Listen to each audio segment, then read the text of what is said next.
being from the government itself. Let's transition to matters politics, because people have been speaking, a lot of things happening, a lot of claims going on. And I begin with you on this one, Mheshimiwa Ngogoyo, because towards the end of last week, the conversation was that the opposition is splitting. Some of the leaders are not helping. Can we listen to the former Deputy President, Rigathi Gachagua, talking about how candidates will become presidents and how they cannot become president? He was referring to a situation that some leaders have been holding boardroom meetings. Let's listen to that. Ati unafikiri ukiweka picha ya mtu ate kwa social media he can be president? Ati unaweka picha the 6th, that cannot make you president. You must go out there and mobilize numbers. Many people may want to spend a lot of time in hotels and boardrooms discussing theories. There is no president you'll make in a boardroom. The arguments you see are actually good if you look at them from a positive point of view. Just imagine we were in a country where the thinking of one person rules the day and is the way everyone goes. Okay, so I don't know if anyone has been accused or anyone is responding, but Mheshimiwa Ngogoyo, what's going on in the united opposition? We have normal challenges, just like a team can never, not everybody thinks the same in a team. And towards the election, we must have one presidential candidate. In this case, we also have people who are moles within us. We do not think the same. So there are normal challenges. For instance, this morning, we are on our way to Kitui. We'll be with Kalonzo Musyoka, Rigathi Gachagua. We'll be with Justin Muturi, we'll be with Wamalwa, we'll be with Martha Karua. You know, like-minded people, people who we are thinking the same. So there's nothing off the normal. It is a team that is blending. Sometimes it works, sometimes it does not. Yeah. But going forward, we are almost there to have a common presidential candidate. And sometimes there are some who will be left out. It's very normal. There are people who start off and they never get there. There are some who will join in and we will get there together. So the united opposition is very united. It's still the opposition. And not just the opposition, government in waiting. Because Kenya Kwanza will go home. What's the event in Kitui? We have rallies from Masi to Kitui Kabatini. Yeah, okay. We have about 7 meetings around there. Masi is in Machakos, right? Yes. From Machakos County to Kitui. So you have listed the people that are participating. Where is Fred Matiang'i in this? I'm not aware. He didn't tell me he's coming. I'm not aware. I didn't. Yeah. So these others told you? Yeah, they've informed me. They all informed me.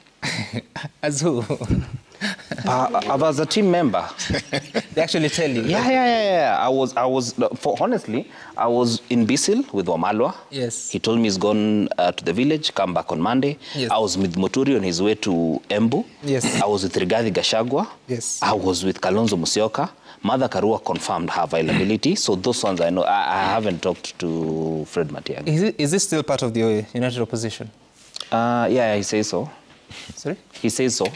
He says so? Yeah. He hasn't told you? Yeah, he hasn't informed me. Okay, let's listen to what Kalonzo Musyoka said. It's a meeting that he was attending with a member of parliament. Watch. We will do whatever it takes to hold the united opposition together. So that because that is where the future and that's where the hope of Kenyans is. And so we must also say to my colleagues, kila mtu sasa ajihisi inchi ni kubwa kushinda yeye binafsi. Mimi kwa upande wangu nimejaribu hata kufanyishwa interview na Raila. Sasa Kenya ipone na watoto wapone. Kila kitu kimeenda kombo, elimu ni kombo. Mambo ya afya ndio hiyo kombo zaidi. The only thing we want ni moja tu. The other principles. Sisi kazi yetu ni kuangalilia hivi. Mmoja akienda hivi tunawarudisha mkae pamoja. Kwa sababu lazima muokoe hii nchi 2027. Watu wameumia sana. So that's Kalonzo Musyoka and Thaddeus Nzambia, member for Kilome. Have you seen this before? Some. I really sympathize with my leader, Kalonzo Musyoka, and a very good friend of mine. I sympathize with him because he is in the company of a disunited opposition. And at the heart of all this unity is one man called Rigathi Gachagua, who has even told some of his team members that leadership is not created in boardrooms, but in the field. Actually, he undermines the effort made by those who sit in boardrooms to strategize on how to win elections as people who are worthless and not worth being in his team.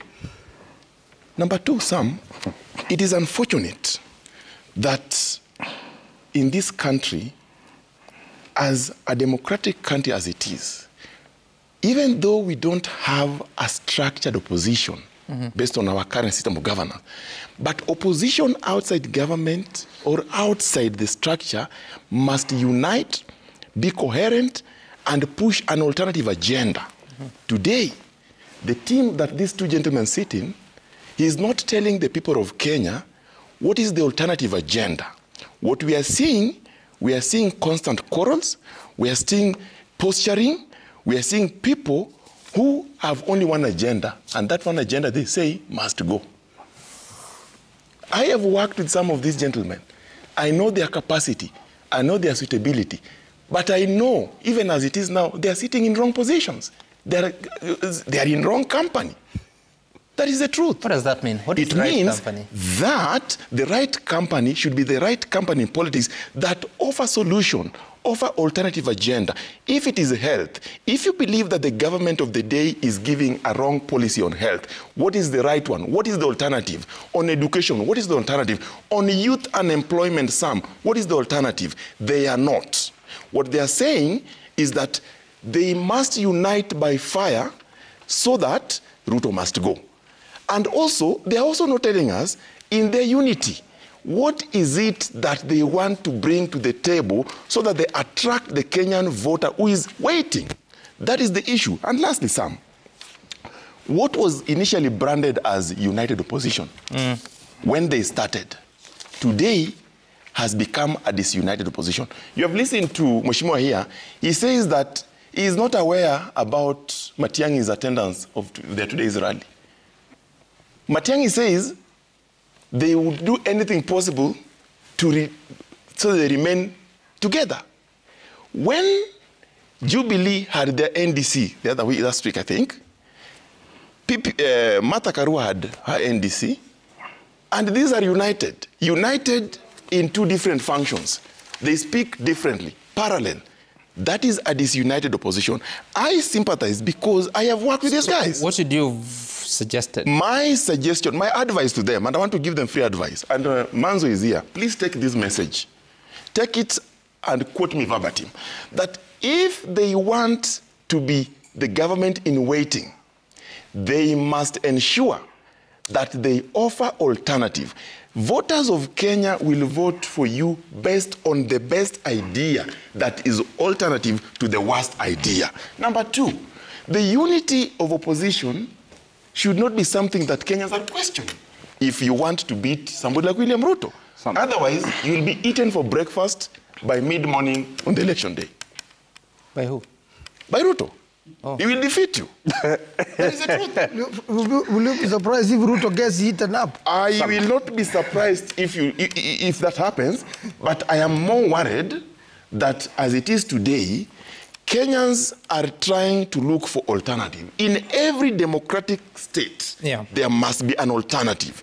And that alternative today in our system of governance is being structured outside outside the Constitution. So that means the members of parliament who are supposed to be the, guys who oversight are in parliament. But the proper opposition in politics are outside. It is not structured. So it requires a lot of sacrifice and formation of politicians out. Which party? You said you're a member of what party? A member of an ODM party. So they should be doing their work in parliament? I am saying members of parliament as it is today, they legislate, oversight and represent. That oversight is in parliament.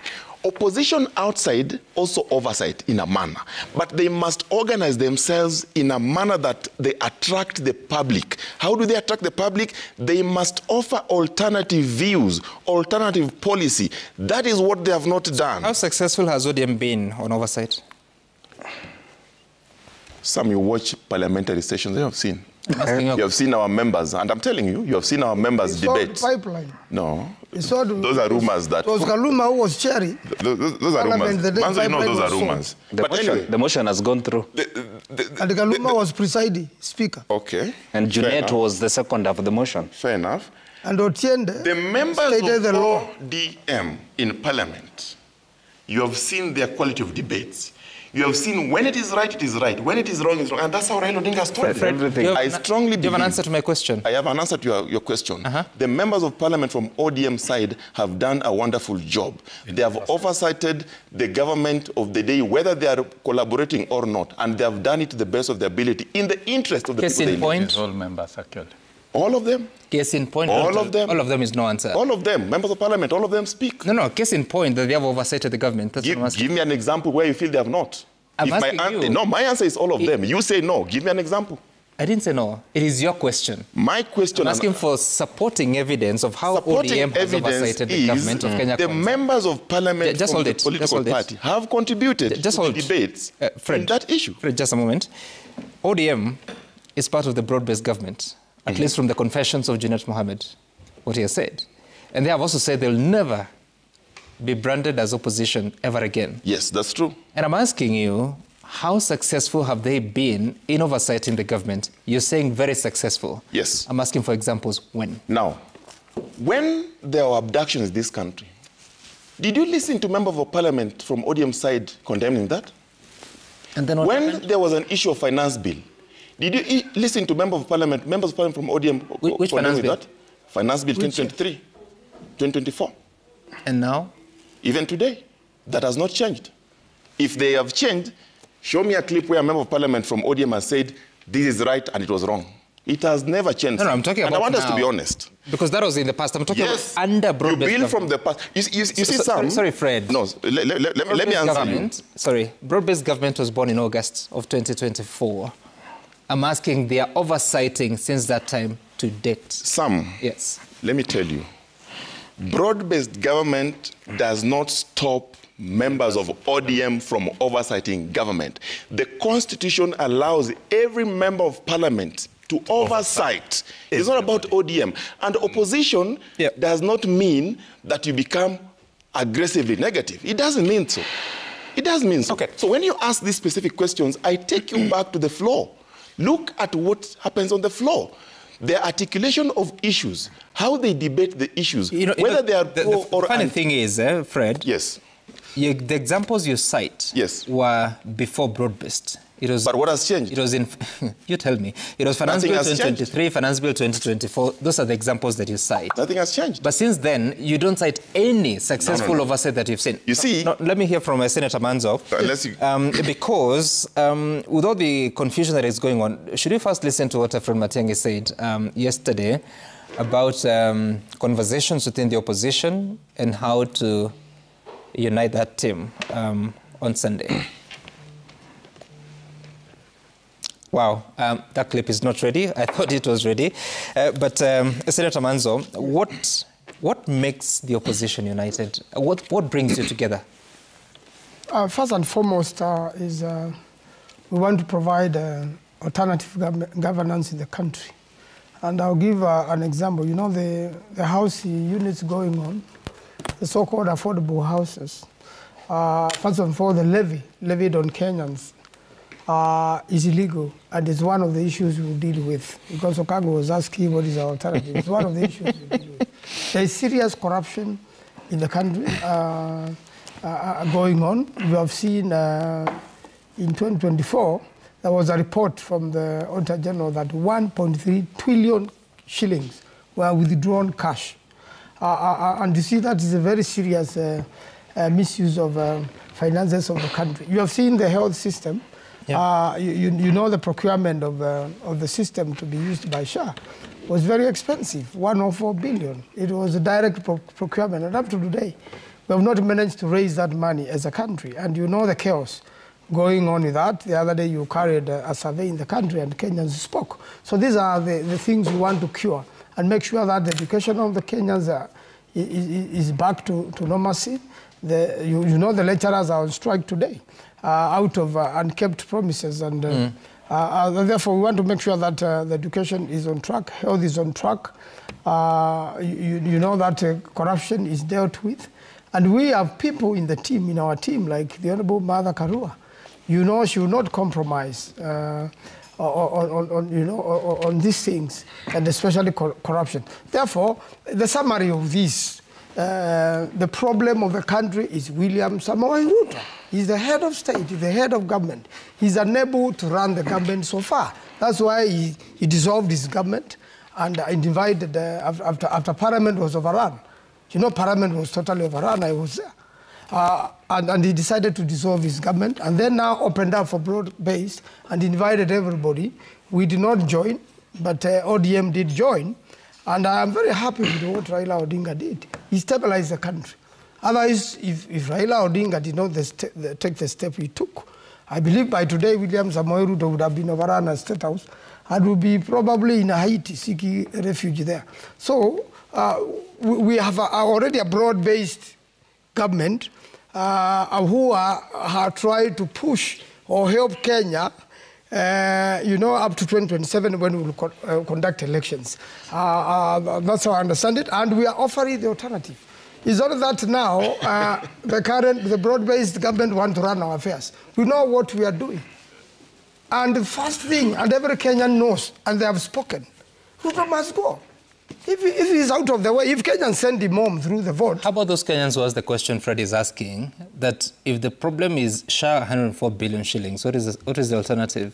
The alternative is first to make sure that that particular procurement is repeated. It cannot be done by a Ruto regime because they did direct procurement. It is in contravention of the Constitution. Is in contravention. Where hasn't Parliament done anything? Because Parliament has known this for more than a year. Parliament is under capture. With the broad-based government, they have enough votes. You know, Parliament just votes. Why have you not resigned, Manzo? Because the people of Makwena have not asked me to resign. They've told me to stay there and fight you. Okay. Because you are killing the country and make sure that we open an alternative. So in the circumstances that you work, Senator, what does success look like in your work as a member of Parliament? Well, the best thing which is happening is that Kenyans are very hopeful. And Kenyans have now got hope. And they know the Kenyan nation will survive. And you know, the good thing is, under our constitution, we conduct elections after every 5 years. There is no other method of making a government better other than through an election. Yeah. And that's why we are saying everybody should participate in the forthcoming election so that we can send this government home and bring a government of the people, by the people, a government without corruption, and a government which, you know, gets the aspirations of Kenyans going. What happened is Ruto dissolved his government. The government which they stole from us in 2022. How did they steal? Yeah. You know, we did the election petition and I was there and it was very clear that the win was Raila's. So somebody steals your cow and you find he has slaughtered it and given it to his children, and your children have no food, you will take. I don't know if what you're saying, Ngogoyo would agree with you, that they stole your government. Because now you're together, you are not in 2022. Ngogoyo can speak for himself. The election was stolen. And that's why Ruto was unable. But he couldn't convince that's why he was unable to form government. He formed government, but his government failed miserably. You couldn't he had to be connected experts by ODM. Senator, you couldn't convince the court that your election was stolen. Even when we went to court, you remember what happened. Yeah. The hot air story. Yeah. You know, there were police stations, quite a number of them, which you presented, and I was one of the lawyers, whereby the fingers would be turned upside down. Raila Odinga, in a score of 61 in a police station, Raila Odinga gets 59. But when it comes to the tally, you find he has 1. You'll have like 61, and Raila Odinga as 60, and then you find it is twisted. Therefore, he gets 1, and 60 is stolen. And now the candidate you're defending is working with William Ruto. The only reason Raila Odinga went to help William Ruto is that his government had died. There was no government. Okay. Mheshimiwa Sosion, should it concern us what's going on in the united opposition? He calls it disunited opposition. Yeah, of course, it's disunited because they're taking us back. You wish. They're taking us back in terms of the Vision 2030 aspiration of driving issue-based politics that are useful to the country. Listening to Manzo, I think you cannot lie anymore in Kenya. And being a learned lawyer that he is, why do Which your government has been lying? To try and lie. You're talking about the government has been lying to Kenyans. And it should concern us, Sami, because any political grouping must have a clear philosophy and an agenda. A philosophy that is easy to communicate, that people can feel, that people can understand, and that is founded in an agenda.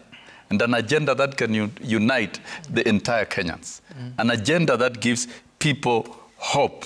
But what is uniting the team that we are seeing is merely hate. We see hate against the person of the President of the Republic and raw search for power without outlining alternative agenda for the people of Kenya. I've seen Manzo here trying to poke holes on the housing levy, the health system, and he's struggling to provide options which he doesn't have. But I wish to remind him that, do you know, in your Azimio, the housing, in your Azimio, do you know the housing was a major agenda and it was going to be levied on Kenyans. So don't lie to Kenyans that you'll have another option of doing it. I think it is good we live by facts. Now, the pillars of the broad-based government are already laws of the Republic of Kenya. Housing is already a social program that is protected in law with over 170 sites of construction being undertaken across the country. And these, once programs are adopted, they become perpetual. So nobody should tell Kenyans that you're going to reverse certain programs that have been undertaken, particularly when they are social, like housing and health, which is universal. Those criticizing UHC are mere people who have not been sick, who have not gone to hospital. But people who have gone to hospital and have been treated and have been covered under this program have a story to tell. When Kibaki brought in free education in this country in 2003, that policy has not been reversed. It has only been improved by successive administrations. And I dare say in this show, nobody should lie to Kenyans that UHC will be redone differently. If anything, it will be made more successful by future regimes. The same case with housing, and Manzo here, being a lawyer, should know that the session of paper number 10 of 1965 focused on 3 social programs: NSSF, NHIF, and housing. NSSF was implemented, NHIF was implemented in 1966, but housing was not, but it remained in a piece of legislation. It has been implemented in 2025, and its effects are very phenomenal. We have seen Kenyans move to completed houses, and therefore it is not going to be rolled back. Whether President Ruto will be president or not, President Ruto will retire, he will exit, but the significant milestone programs that have become government programs will remain government programs for perpetuity. Tell me, who is going to roll backwards and get rid of universal health coverage? It can only be made to work. That is the politics we should be discussing. Okay. Housing, right, and don't lie to workers that you are going to stop deductions of housing. That will be a lie. It's already in law, it will continue.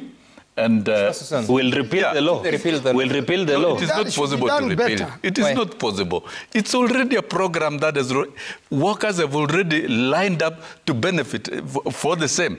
We saw teachers sign an MOU agreement for housing. They are already aligned to benefit because they are contributing to it. So somebody cannot come recklessly and play politics and cheat people merely because of payslip politics. Don't bring payslip politics here. Nobody is going to repeal that. Let me ask you, the program is already grounded. It is moving. It is rolling. Kenyans are benefiting unless there is something. Mheshimiwa Sosion, you talk about payslip politics. Are there issues with payslips in the country? Let me tell you, as a Labour leader, there are no issues with payslips. There are none. So Kenyans are okay paying because paying the ship. Because when the deductions were introduced, NHIF, which was enhanced to 2.7% in the payslip for workers, NSSF, and housing levy, there was a revision of workers' salaries across board at 10%. That compensated. It's what you call compensation for what is taken away.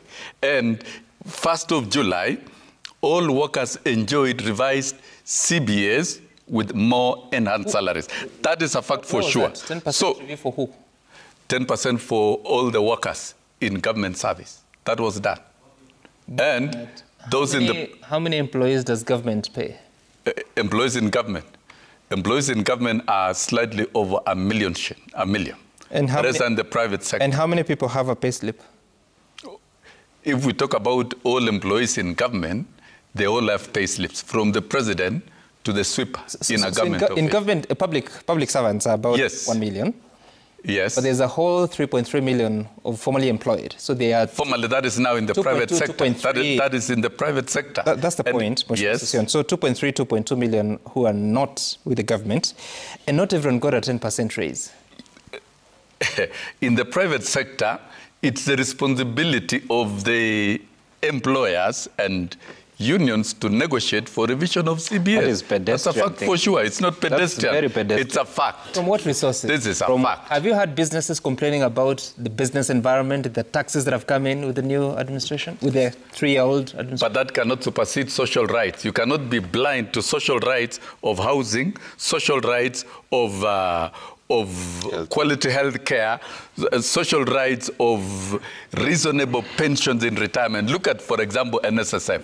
When you tell a worker in the private sector to pay 200 shillings, and upon retirement, you give a pension of 100,000, is that really pension? That is punishment, and that is servitude. These deductions, in terms of positive effect, in terms of social rights, quality health care, decent housing, and decent pension is the best thing to happen. The only thing that needs to happen is recalibration of salary review. And I don't want to lecture to you on salary review. When you are reviewing salaries... Sorry, Sosion, don't say a lot of things to confuse us. No, I'm not confusing, it's a fact. Recalibration of salary reviews, what is that? If, for example, CBAs were negotiated in 2021, and you are negotiating CBAs in 2025, you consider deductions that have affected the pay slips in between, including statutory deductions. So statutory deductions that have been taken away becomes a basis for negotiating for compensation by the employer. That becomes a right. So it doesn't affect. And government will come with policies. That's tying to public servants and public... Yes, and government has done it. Government has done its part. Not enforce the private sector should be able to do it. I'm saying you can't force private sector. They are reality. But negotiations are there, and the benchmarks for negotiating are very clear. Deductions that have been taken away are compensated. That's a fact.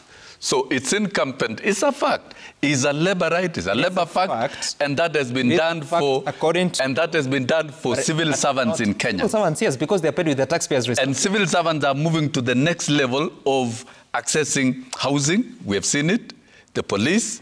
They're lining up, the teachers and all the other workers who are contributing. That's fine. Then here, Manzo and Gogoyo are trying to lie to Kenyans that you can reverse a very monumental program that is already opening up avenues for social rights to decent housing, quality health care, and decent pension. By the way, Mheshimiwa, how many beneficiaries do you have of these social rights you're talking about, especially for housing? The housing project for Kenya, if you live in Kenya, is meant to benefit all Kenyans who can participate, who can apply, and who can procure. And that is why... How many people have benefited so far? That's what I'm asking. I don't have data, but I've seen Kenyans walking into houses, particularly in the slum area.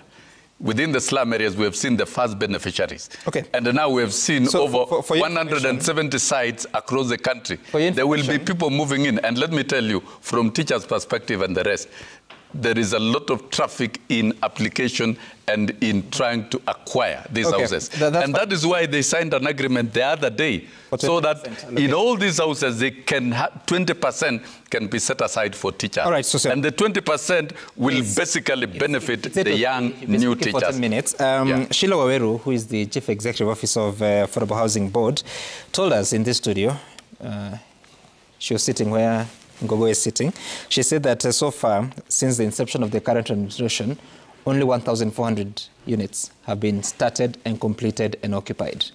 The others are just work in progress. 1,000 have been occupied. 1,000. We have seen in Mukuru. Yeah. Yeah. Mheshimiwa Ngogoyo, your final word. The united opposition is committed to giving Kenyans an alternative. Alternatives are not to the suitability of people in Kenya Kwanza. The alternative is Kenyans to agree with us that this is the alternative that we're going to give them. Number two, the current regime, as it is today, is unable to deliver on healthcare, is unable to deliver on education, and the current regime is unable to put off corruption. What we need today in this country, apart from just the voting, the many people who believe that change is inevitable in the coming election must prepare to send this government home. I participated in the election of 2022 supporting William Ruto. But the greatest liar and deceiver is President William Ruto. He says one thing. That's too strong a word. Yes. And because I worked with him, I know.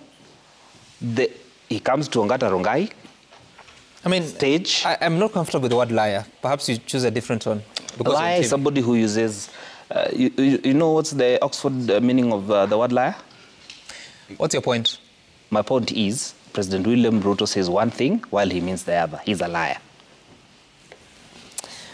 Let's take a look at the feedback of what Kenyans are sharing with us after watching the show. And Basweti Julius, what continues to destabilize the opposition is a mix of entitlement and chest thumping.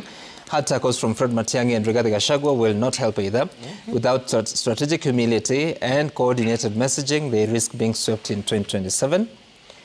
Babu Michael, that school in Emurua Dikir constituency tells a lot. Remember that specific MP is a great supporter of UDA and Kenya Kwanza government. Support for the government or regime should reflect to the ground since they say they support government for development. What's next? Sheila, Sweden. The decline in our education standards began the moment politics infiltrated the classroom. It's time the president recalibrated his focus to restore integrity and quality in the education system. Lekishon Laban, Honorable Ngeno, your bold voice in Kenyan politics commands attention. But a school in your area making headlines for terrible conditions in 2025 stains your image. This is a wake-up call to you and all Narok leaders.